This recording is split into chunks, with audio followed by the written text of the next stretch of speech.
তো আপনিও যদি ইনস্টাগ্রামে স্টোরি হাইড করতে চান তো কিভাবে স্টোরি হাইড করতে পারবেন আজকের এই ভিডিওতে ওটাই দেখাবো। তো সর্বপ্রথম আপনাদেরকে ইনস্টাগ্রামটা ওপেন করে নিতে হবে। ইনস্টাগ্রামটা ওপেন করার পর এখানে আপনাকে প্রোফাইল আইকনে ক্লিক করে দিতে হবে একবার। তো করে দেওয়ার পর আপনার এখানে প্রোফাইলটা ওপেন হয়ে যাবে। এখানে আপনাকে 3 লাইনে ক্লিক করতে হবে। যাবে এখানে দেখতেই পাচ্ছ। তো এখানে আপনাকে যেটা করতে হবে হালকা করে নিচে যেতে হবে। হালকা করে নিচে যেয়ে এখানে দেখতে পাচ্ছ যেটা লেখা আছে হাইড স্টোরি অ্যান্ড লাইভ। তো এইখানে আপনাকে ক্লিক করতে হবে। এইখানে ক্লিক করে দেওয়ার পর hide story and live from, তো এইখানে আপনাকে ক্লিক করে দিতে হবে।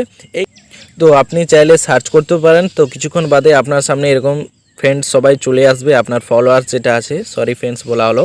তো এইখানে আপনাকে সিলেক্ট করে নিতে হবে যে বান্দাকে আপনি আপনার হাইড করতে চান তো স্টোরি। তো এখানে আমি সিলেক্ট করে নিচ্ছি। তো এখানে আপনাদেরকে টিক মার্ক লাগিয়ে দিতে হবে সেই লোককে। তো এখানে আমি টিক মার্ক লাগিয়ে দিলাম। তো এখানে লাগিয়ে দেওয়ার পর